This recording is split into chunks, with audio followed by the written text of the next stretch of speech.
Praise the Lord आप में से हर एक जन को। आइए वचन में जाने से पहले अपने सरों को झुकाएंगे। प्यारे पिता, आपका धन्यवाद करते हैं खुदावंद इस वचन के लिए। पिता ये वचन जो भी सुने पिता परमेश्वर उनके हृदय में कार्य करने वाला बनने पाए प्रभु। पवित्र आत्मा आज तो उतर प्रभु, और ये वचन प्रभु जी सबको समझ में आने वाला बनने पाए पिता परमेश्वर, ये उनके जीवन में कार्य करने वाला बनने पाए। संभालना पिता परमेश्वर, आपके प्यारे बेटे यीशु मसीह के सामर्थ्य नाम में होते हैं, आमीन।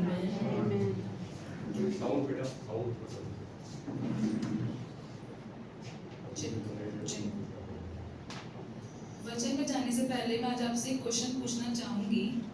क्या कभी आपने कभी ऐसा महसूस किया है कि मैं तो किसी काम का ही नहीं हूँ, मैं तो पूरा टूट चुका हूँ और मेरी जो लाइफ है वो बिल्कुल ख़त्म हो चुकी है।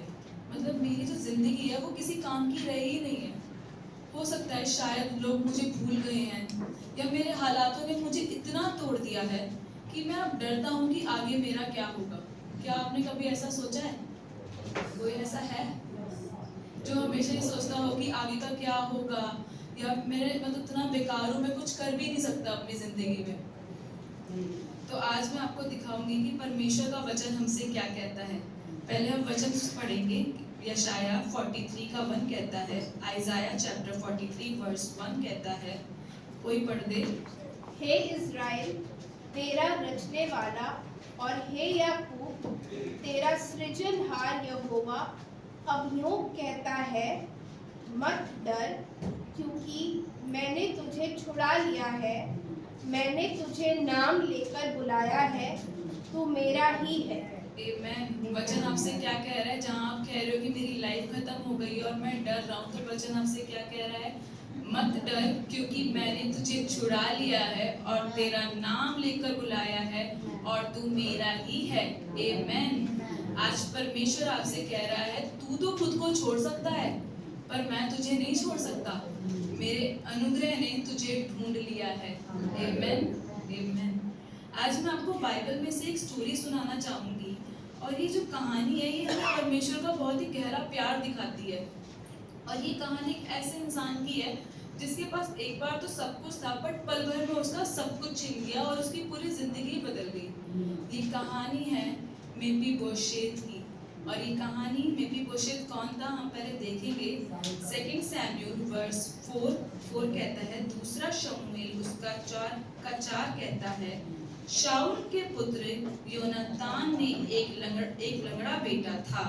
जो इज़राइल से शाऊल और योनातान का समाचार आया, तब वह 5 वर्ष का था। उस समय उसकी दाई उसे उठाकर भागी, और उससे उतावली से भागने के कारण वह गिर के लंगड़ा हो गया, और उसका नाम मेफीबोशेत था।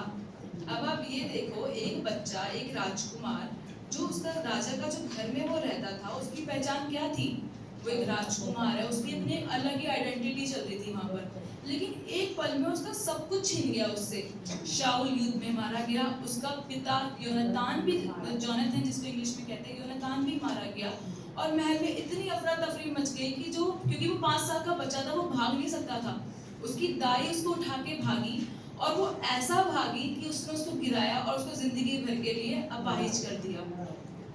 और जब वो भागी, तो उसके बाद जो उसकी लाइफ में, जो 5 साल का बच्चा जो दौड़ सकता था, जो चल सकता था, अब वो अपने पैरों से इतना अपाहिज हो गया कि वो कहीं जा ही नहीं सकता। और वो एक ऐसी जगह में चला गया, एक ऐसे दुख भरे स्टेज में चला गया, जहाँ पर उसने उस जो जगह थी उसी को ही अपनी पहचान बना ली। उसने अपने आप को सबसे छुपा लिया, और जो उसकी लाइफ थी वो इतनी खत्म हो गई क्योंकि उसने अपने आप को इतना ज़्यादा सबसे छुपा के उसको रखने लग गया। सब कुछ उसका उजड़ चुका था। अब वो राजकुमार से एक ऐसी जगह पर आ गया जो वो नहीं जानता था कि उसके साथ आगे क्या होगा। अब जरा देखो कि जो ये उसकी हालात थे ना, ये आगे जाके उसकी पहचान भी बन गए थे। कैसे बनेगी पहचान? वो जोनाथन का जो बेटा था लंगड़ा, वो राजकुमार कहाँ चल रहा है, वो कहाँ है आजकल, ये उसकी आइडेंटिटी बन चुकी थी अब। लेकिन ये कहानी जो है ये यहीं खत्म नहीं होती है। ये कहानी में हम देखेंगे कि परमेश्वर ने कैसे उस पर अनुग्रह किया और कैसे उससे प्रेम दर्शाया। आइए अब हम अपनी अपनी बाइबल्स को खोलेंगे। दूसरा शमूएल चैप्टर 9, दूसरा शमूएल उसका 9वां अध्याय वर्स 1 से 13 पढ़ेंगे हम। मैं 3 बच्चे लूंगी, अंश, जो वर्स 1 to 5 पढ़ेगा, देव वर्स 6 to 9 पढ़ेगा एंड सृष्टि वर्स 10 to 12 पढ़ेगी। तो हम one by one he start करेंगे और देखेंगे कि परमेश्वर ने कैसे अपना अनुग्रह उस पर दिखाया। स्टार्ट कर। दाऊद ने पूछा, क्या शाऊल के घराने से कोई अब तक बचा है जिसको मैं योनातान के कारण कुर्ती दिखाऊं? शाऊल के घराने का सीबा नामक एक कर्मचारी था। वह दाऊद के पास बुलाया गया और जब राजा ने उससे पूछा, क्या तू सीबा है? तब उसने कहा, हाँ, तेरा दास वही है। राजा ने पूछा, क्या शाऊल के घराने में से कोई अब तक बचा है जिसको मैं परमेश्वर की सी कुर्ती दिखाऊं? सीबी ने राजा से कहा, हाँ, योनातान का एक बेटा तो है, वो लंगड़ा है। राजा ने उससे पूछा, वह कहाँ है? सीबा ने राजा से कहा, वह तो लोदबार नगर में अम्मीएल के पुत्र माकी के घर में रहता है।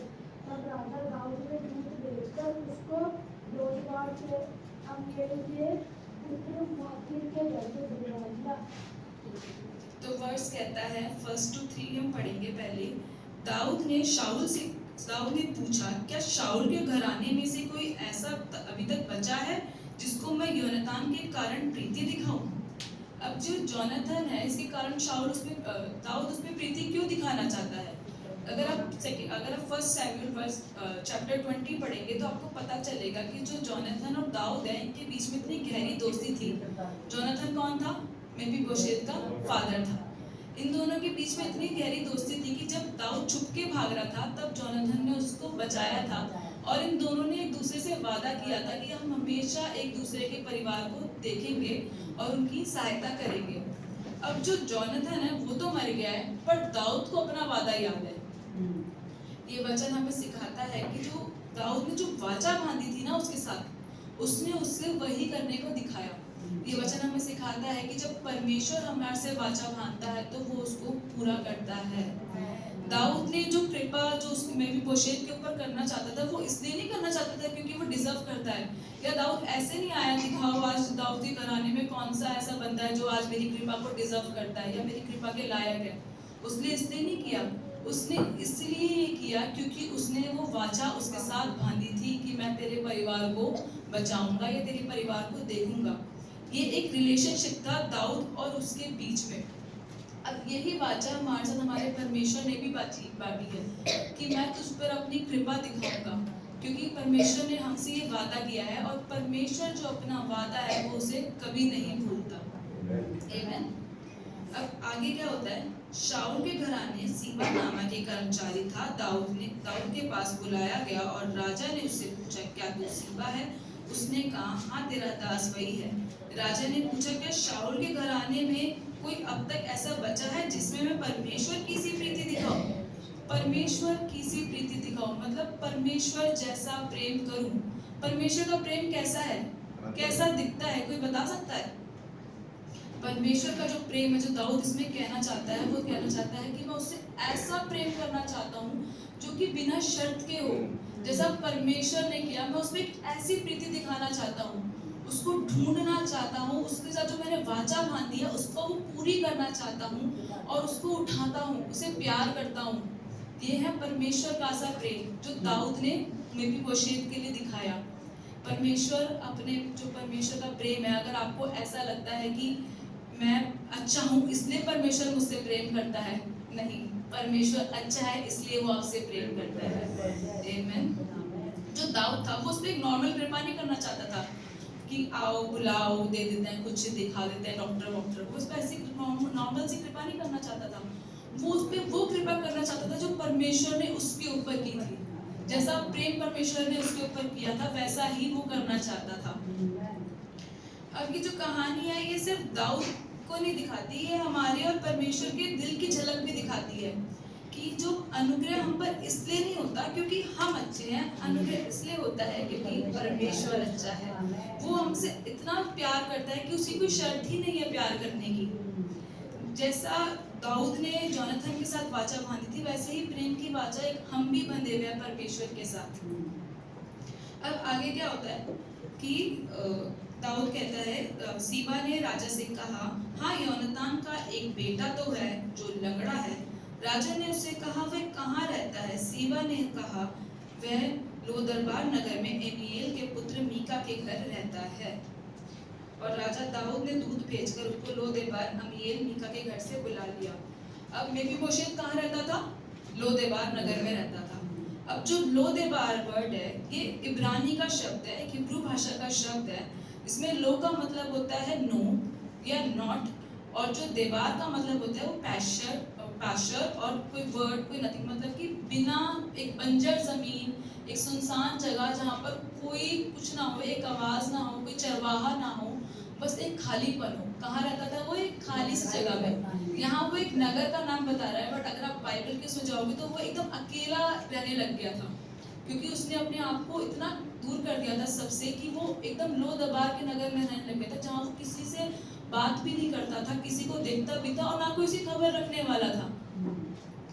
अब आगे दाऊद ने क्या बोला कि जाओ, उसे ढूंढ के लाओ और मेरे पास बिठाओ। अब ये वचन हमें बताता है कि पहला जो इनिशिएटिव होता है वो हमेशा परमेश्वर हमारी तरफ लेता है, कि पहला कदम हमेशा परमेश्वर की तरफ से होता है। जो मेफीबोशेत था वो हमेशा से छुप रहा था, वो छुपते छुपते भाग रहा था। क्या उसने दाऊद से बोला कि जा राजा के पास खबर भेज कि मैं उसका बेटा हूँ और मेरे पैर नहीं? उसने ऐसा कुछ किया नहीं। उसने कोई हेल्प नहीं मांगी, वो अपने अकेलेपन को, वो अपना जीवन मान चुका था, और लेकिन फिर भी दाऊद ने उसको ढूंढा।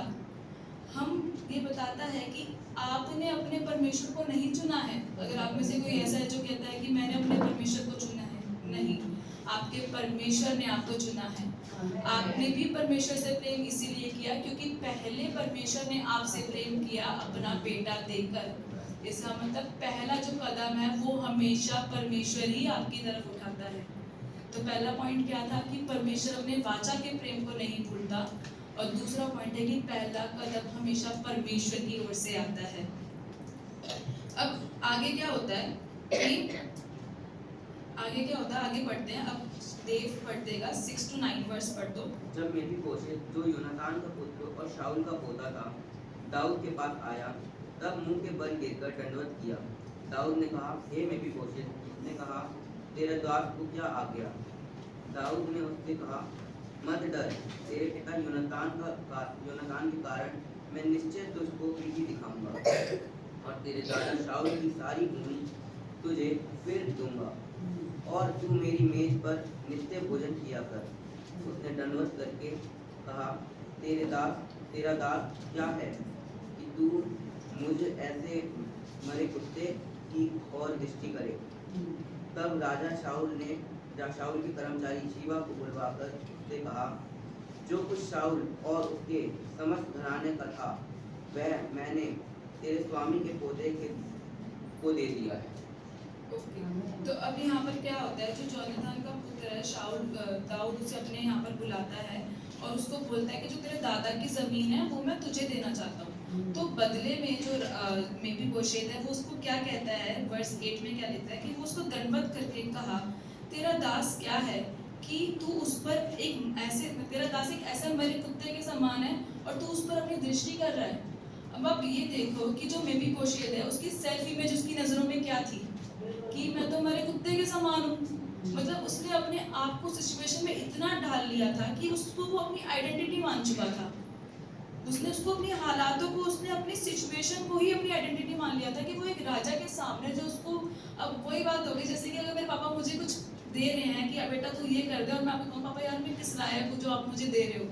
ये एक वो सिचुएशन है कि वो राजा के सामने जो उसको सब कुछ दे रहा है उसके सामने क्या कह रहा है कि मतलब उसमें इतना कॉन्फिडेंस भी नहीं है कि वो ये बोल सके, थैंक यू बोल सके। वो उसने अपनी आइडेंटिटी ही उसको दिखा दी कि मैं तो एक मरे हुए कुत्ते के समान हूँ, मतलब किसी भी काम का नहीं हूँ।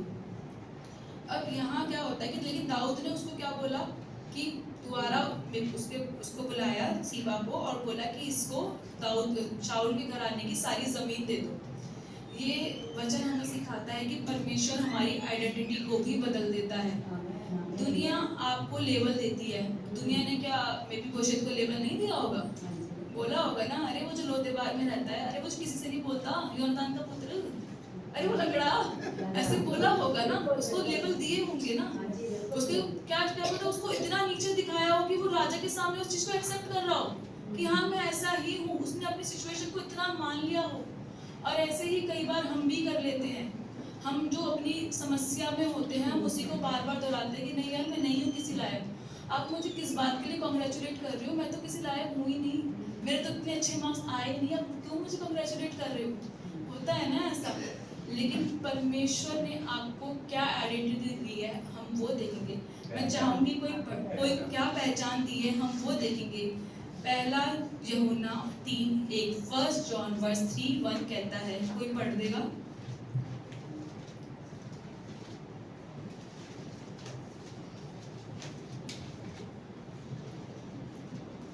मैं ही पढ़ देती हूँ। देखो पिता ने हमसे कैसा प्रेम किया है कि हम परमेश्वर की संतान कहलाए और हम है भी। दोबारा पढ़ेंगे इसको करेक्ट वे में। देखो पिता ने हमसे कैसा प्रेम किया है कि हम परमेश्वर की संतान कहलाए और हम है भी। अब जो हमारी आइडेंटिटी जो हमें परमेश्वर ने दी है वो क्या है कि हम परमेश्वर की संतान हैं, हम परमेश्वर की बेटा बेटी हैं। दुनिया मुझे चाहे जो मर्जी लेबल दे दे, मुझे पता है मेरी पहचान क्या है। हमें पता है हमारी पहचान क्या है। वो पहचान क्या है कि हम परमेश्वर के बेटा बेटी हैं। अब मैं आप लोगों से पूछना चाहूंगी कि अपर्णा भाभी हम कौन है? परमेश्वर की संतान। Amen। तो अब जब आपसे कोई पूछे या आपको ऐसा लगे कि दुनिया आपको लेबल दे रही है कि तू तो ऐसा है, तो आप जानते हो कि मेरी रियल पहचान क्या है। मेरा जो आधार कार्ड परमेश्वर के जो कबर्ड में रखा हुआ है, उसके ड्रॉर में रखा हुआ है, उसमें क्या लिखा है? Son of God. Son of God, लेकिन परमेश्वर की संतान, वो हम उसने हमें वो अधिकार दिया है। आमेन। अब वर्स 9-12 कोई दोबारा पढ़ दे सृष्टि। तब राजा ने शाऊल के कर्मचारी सीबा को बुलवाकर उससे कहा, जो कुछ शाऊल और उसके समेत घराने का था वह मैंने तेरे स्वामी के पोतों को दे दिया है। अब से तू अपने बेटों और सेवकों समेत उसकी भूमि पर खेती करके उसकी उपज ले आया करना। तब तेरे स्वामी के पोतों को भोजन मिला करे, परंतु तेरे स्वामी का पोता मपीबोशेत और मेरी मेज पर नियमित भोजन किया करेगा। सीबा ने तो 15 पुत्र और 20 सेवक थे। सीबा ने राजा से कहा, मेरा प्रभु राजा अपने दास को जो जो आज्ञा दे उन सबों के अनुसार तेरा दास करेगा। दाऊद ने कहा, मपीबोशेत राजकुमारों के समान तेरी मेज पर भोजन किया करे। मपीबोशेत के भी मीका नामक एक छोटा बेटा था, और सीबा के घर में जितने रहते थे वह सब मपीबोशेत के ही सेवा करते थे। मपीबोशेत यरूशलेम में रहता था, क्योंकि वह राजा की मेज पर नियत भोजन किया करता था। वह दोनों पाप का पुंगला था।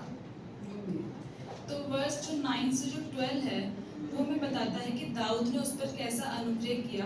हम इसको दोबारा पढ़ेंगे एक बार, लेकिन उससे पहले हम वर्स 7 को दोबारा पढ़ेंगे, जो कहता है, दाऊद ने उससे कहा, मत डर, तेरे पिता योनातान के कारण मैं निश्चय तुझको प्रीति दिखाऊंगा और तेरे दादा शाऊल की सारी भूमि तुझे फेर दूंगा और तू मेरी मेज पर नित्य भोजन करना। ठीक है। अब वर्स 9 से 12 तक हम एक बार दोबारा पढ़ेंगे। तब राजा ने शाऊल के कर्मचारी सीबा को बुलाकर उससे कहा, जो कुछ शाऊल और उसके समस्त घराने का था वह मैंने तेरे स्वामी के पोते को दे दिया। अब से तू अपने बेटों और सेवकों समेत उसकी भूमि पर खेती करके उसकी उपज ले आया करना, कि तेरे स्वामी के पोते को भोजन मिला करे, परंतु तेरे स्वामी का पोता मपीबोशेत मेरी मेज पर नित्य भोजन किया करेगा। तो अब क्या होता है कि दाऊद ने पहले उससे ये बात पर्सनल में की थी कि मैं तेरे को तेरे दादा की जमीन दूंगा, तू मेरे मेज पर आके खाइयो। लेकिन फिर दाऊद ने दोबारा पूरी सभा बुला के उस सीबा को बुला के, मतलब कि जो शाऊल का सेवक भी रहा है, उसको बुला के दोबारा ये बात कही। एक राजा जब अपनी बात को दोबारा कहता है तो उसका मतलब क्या होता है कि इसको पक्का उसने कर दिया। उसने सिर्फ उसको एक नॉर्मल नहीं बोला कि ठीक है मैं शाऊल की जो जमीन है मैं तेरे नाम करता हूँ।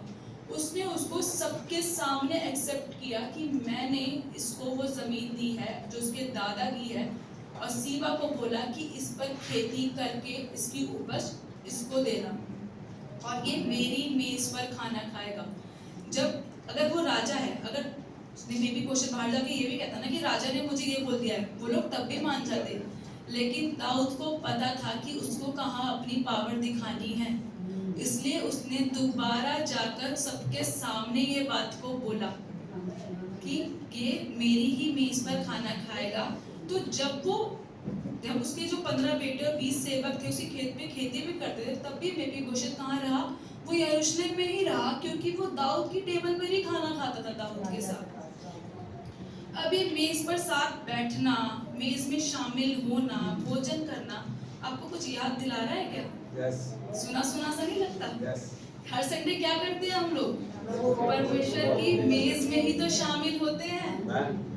तो जो परमेश्वर है वो हमको कहाँ से उठा के कहाँ बिठाता है? Amen. अपने साथ बिठाता है।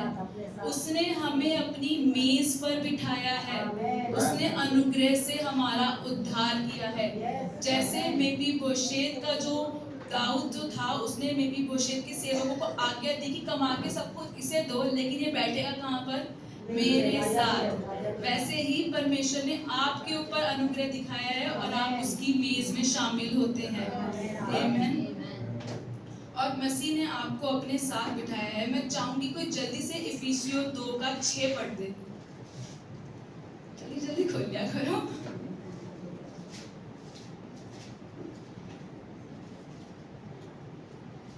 Ephesians chapter 2 verse 6.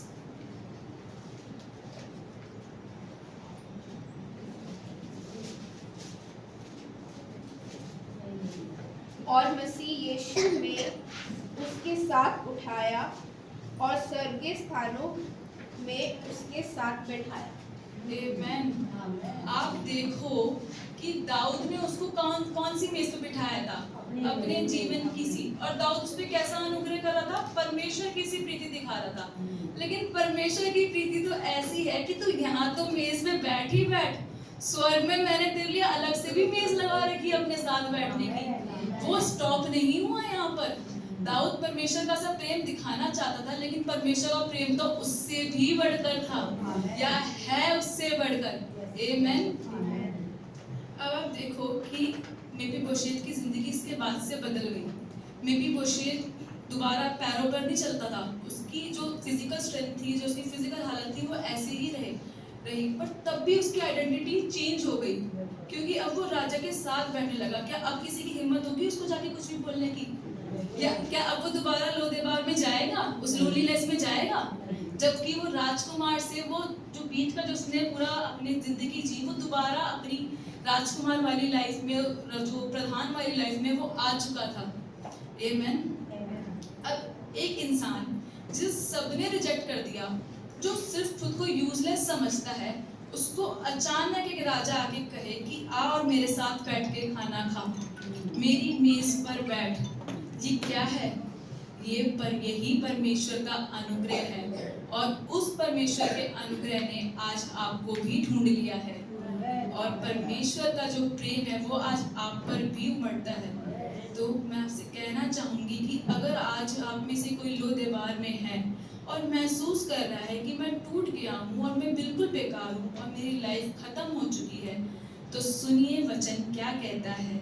यिर्मयाह 29:11, यिर्मयाह चैप्टर 29 वर्स 11 कहता है, यहोवा की ये वाणी है कि जो कल्पनाएं मैं तुम्हारे विषय करता हूँ उन्हें मैं जानता हूँ, वे हानि की नहीं वरन कुशल ही की है, और अंत में मैं तुम्हारी आशा पूरी करूँगा। अगर आपको लगता है कि आपकी कहानी खत्म हो गई है, तो आपकी कहानी खत्म नहीं हुई है। परमेश्वर अभी भी उसमें लिख रहा है और कार्य कर रहा है। आमीन। आइए अपने सरों को झुकाते हैं और प्रार्थना में जाते हैं। धन्यवाद करते हैं खुदावन पिता तेरे उस प्रेम के लिए प्रभु जो तूने हमको ढूंढ लिया पिता परमेश्वर प्रभु जी, और तूने हमें चुना है पिता परमेश्वर प्रभु। प्रभु सच में पिता तू हमें लोदेबार से ले जाकर प्रभु राजा की मेज तक बिठाता है पिता परमेश्वर प्रभु। तू हमें अपनी देह में शामिल करता है पिता परमेश्वर। धन्यवाद करते हैं खुदा। खुदा जब हम प्रभु जी टूट चुके थे तब तूने हमें संभाला पिता परमेश्वर प्रभु। तूने हमारे जीवनों में इतनी आशीष भरी पिता परमेश्वर कि तूने हमारी पहचान को ही बदल दिया पिता परमेश्वर प्रभु। जो तेरे वाचा का पिता परमेश्वर प्रेम है तू उसे हमेशा उमेड़ता है पिता परमेश्वर और हमेशा दिखलाता है पिता परमेश्वर प्रभु। धन्यवाद करते हैं खुदावन तेरे उस असीम प्रेम के पिता परमेश्वर प्रभु जो तूने यहाँ बैठे हर एक जन और मुझसे किया पिता परमेश्वर। धन्यवाद करते हैं खुदावन, धन्यवाद करते हैं। आपके प्यारे बेटे यीशु मसीह के नाम में मांगते हैं।